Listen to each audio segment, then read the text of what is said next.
They call it the great outdoors. Well, thanks to my CWO Black and White Brother Taps and Pints, I get to try one more offering from Black Stack. You guessed it's called the Great Outdoors.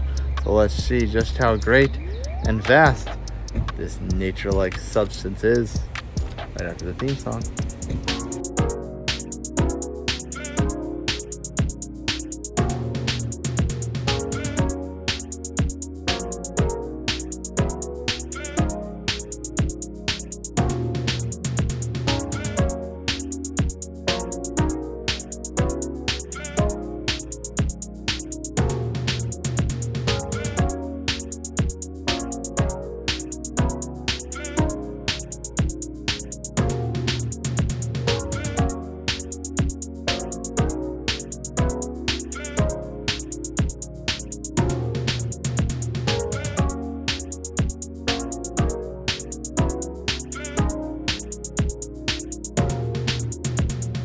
CWO Black and White Life. Welcome back into the Midland Studio as per usual with your host Nutmeg Tooth Palmetto. Another gift for my Chug El Dorado Black and White Brother Taps and Pints, and another offering from Black Stack. I was so excited when I got to try the other one because it was my first offering from Black Stack. So now I get to compare it to something. Can wise, it is the standard Black Stack tower, so to speak, if you will, in the center of all those windows, and behind the back you'll see a very much great outdoors scene set with a mountain range towering behind the said tower.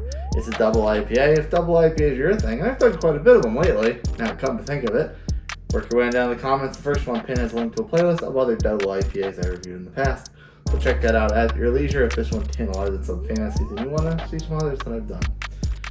This is checking it at a hearty 8.2%, standard, right around standard gravity for double IPA.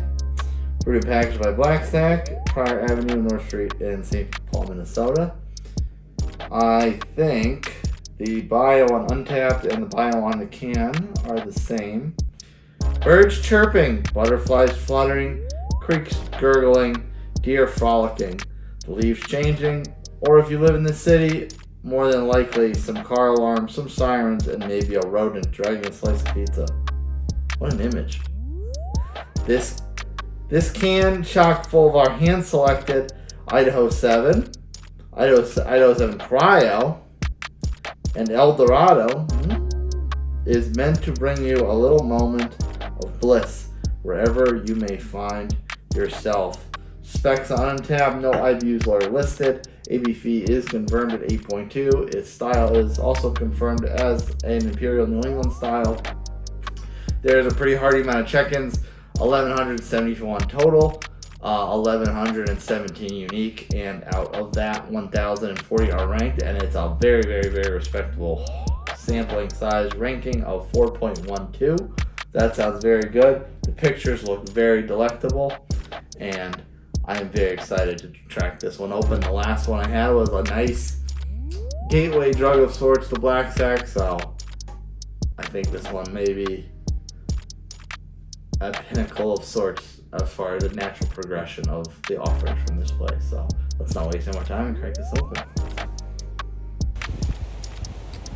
Pardon all that behind me, it'll be done by the time you see this video. Ooh, nice shiklik. I actually could smell this already when I popped it, and oh boy did it smell tasty. I told you this thing smelled delicious. Oh yeah, baby. It's got a nice creamy white fluffy head. Bubbles are very clear in it. It's not quite 3 fingers left, settling down a little more than 2. Color is a big kind of thick, rich, bright orangey, very light color type of yellow, orange if you will. Very, very strong pineapple aroma. This is, I don't know if the pineapple aroma comes more from Idaho 7 or El Dorado. I think Idaho 7. because I've had El Dorado before, not as a single hop, but with not much more than Citra. And I don't recall getting pineapple, so that must be coming from the Idaho 7. But that's really, like, if you were to smell this and pick out one thing right away, it's definitely the pineapple, and it's very, very strong. It smells amazing. I'm excited to take a sip, so let's do just that.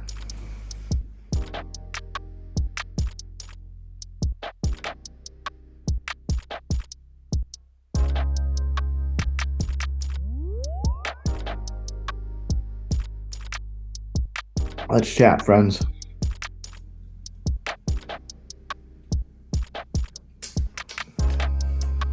There's definitely mid-palate, very, very high dank factor. Up front is a little bit of that kind of squishy melon mouthfeel, if you will. Kind of almost like giving it a sour note. So actually that dankness, and it is pretty dank. There was no IBU listed, but I would guess this is no lower than a 65 or 70. If I had to guess, I might even guess 80, because it's the dank factor, the kind of sharp hop bitterness, it's definitely there, definitely highly present. It was, did I get one? No, it don't look like I got a can-on date for it. Tap sent it to me, I want to say January or something like that, December, something like that. Anyway, it's mid-April when I'm doing this, late April. Yeah, it's definitely got that squishy melon up front, kind of sours a little bit. The dankness comes in, kind of eradicates that note, so that's very nice. And then the dankness kind of just fades off. There's really no aftertaste on this. You kind of get whatever that is up front, gets blasted by the dankness, and then it all goes away, and it's very like soft and smooth, almost thin on the back end. It's like for an 8% beer, with all the dankness, it wouldn't be very thin, but it does taste pretty darn thin. It's not heavy in any kind of way. It's nice. It's actually as refreshing as an 8% hazy can be.